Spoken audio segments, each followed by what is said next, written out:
Dina pangajaran ayeuna, urang bakal diajar ngeunaan miara sasatoan jeung tatangkalan. Hidep tangtu resep kana sasatoan jeung tatangkalan. Tangtu deui di antara hidep aya nu miara leres teu. Biasana mah pikeun pangaresep. Tah, mun urang boga sasatoan atau tatangkalan, kadenya kudu diurus sing bener. Apan eta teh sarua makhluk Gusti Allah keneh. Nah, ayeuna hayu urang diajar ngeunaan miara sasatoan jeung tatangkalan. Anu kahiji ayeuna urang bakal maca carita anu judulna Di Kebon Binatang. Hayu urang maca sasarengan. Di Kebon Binatang. Barudak, ti heula hidep kungsi diajar nembangkeun pupuh pucung. Tah ayeuna mah urang nembangkeun deui pupuh sejen, saur burina. Teras burina nyerat dina bor. Tah ieu nya barudak pupuh anu diserat ku burina. Hayu urang tembangkeun sasarengan. Tiasa teu?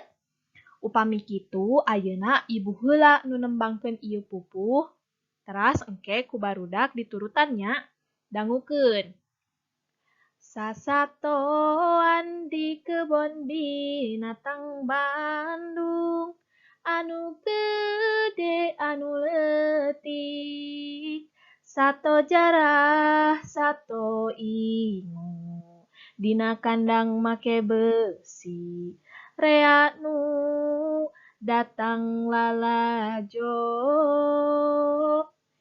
Sasatoan ge kaasup makhluk hirup, kudu diurus taliti, tong diantep bisi kuru, dina kandang nu bersih, ciri nu nyaah kasato. Tah, kitu nembangkeun ieu pupuh teh. Tiasa sadayana? Nah, hayu atuh ayeuna urang nembangkeun ieu pupuh sasarengan. 1, 2, 3.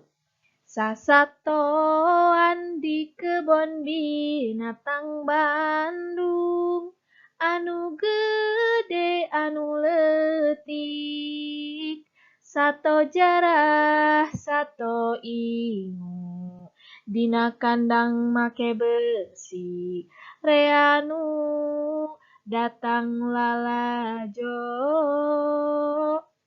Sasatoan ge kaasup makhluk hirup, kudu diurus taliti, tong diantep bisi kuru, dina kandang nu bersih, ciri nu nyaah kasato.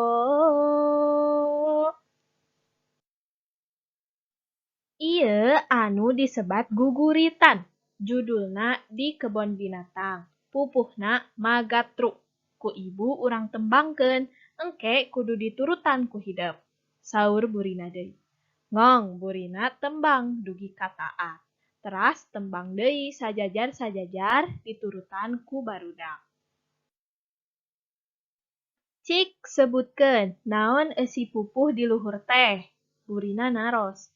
Kebon binatang, ceuk Wiwin. Sasatoan, ceuk Tisna. Leres, sasatoan di kebon binatang, saur burina. Bu, naon margina aya kebon binatang? Dani nanya. Supaya urang apal kana rupa-rupa sasatoan.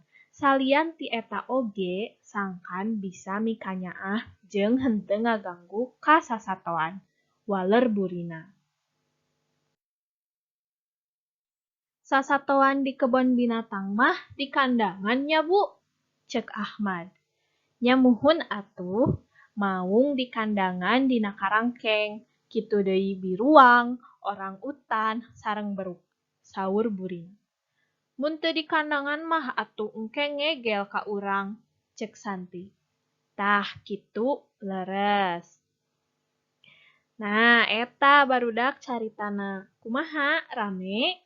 Saha di dieu nu kungsi ka kebon binatang? Seueur nya rupi-rupi satona. Saatos tadi urang maca carita, terus urang oge nembangkeun pupuh, ayeuna urang jawab pananya sasarengan. Nomor hiji, burina teh nyerat guguritan pupuh naon? Leres pisan, pupuh Magatru anu judulna Di Kebon Binatang. Nomor 2, naon eusina eta guguritan teh? Pinter, leresnya janten eusi guguritan teh ngeunaan kaayaan di kebon binatang. Aya sato gede, sato leutik, sato jarah, sato ingu anu kudu diurus taliti. Nomor 3, dina eta guguritan aya nu disebut sato gede. Cek hidep sato naon bae anu kaasup sato gede teh. Muhun, aya gajah, biruang, maung, kuda, buaya, jeung seueur deui. Nomor 4, ari anu kaasup sato leutik naon bae? Leres, manuk, oray, kalinci, ucing, anjing, seueur nya anu kaasup sato leutik teh. Nomor 5, naon gunana kebon binatang teh? Nomor 6, naon sababna sasatoan di kebon binatang bet di kandangan? Nomor 7, saha ti antara hidep anu kungsi piknik ka kebon binatang? Nomor 8, hidep resep nempo sato naon wae? Tah, ti nomor 5 nepi ka nomor 8 moal dijawab ku ibu. Anu ngajawabna hidep masing-masing di bumi. Tong hilap dikerjakeun nya. Janten tugas hidep nyaeta ngajawab pananya ti nomor 5 nepi ka nomor 8. Sakitu wae pangajaran dinten ayeuna. Urang tutup ku baca hamdalah sasarengan. Alhamdulillahirabbil alamin. Tong hilap tugasna dikerjakeun nya. Teras jaga kesehatan. Pangajaran ayeuna tos rengse. Wassalamualaikum warahmatullahi wabarakatuh. Hatur nuhun sadayana.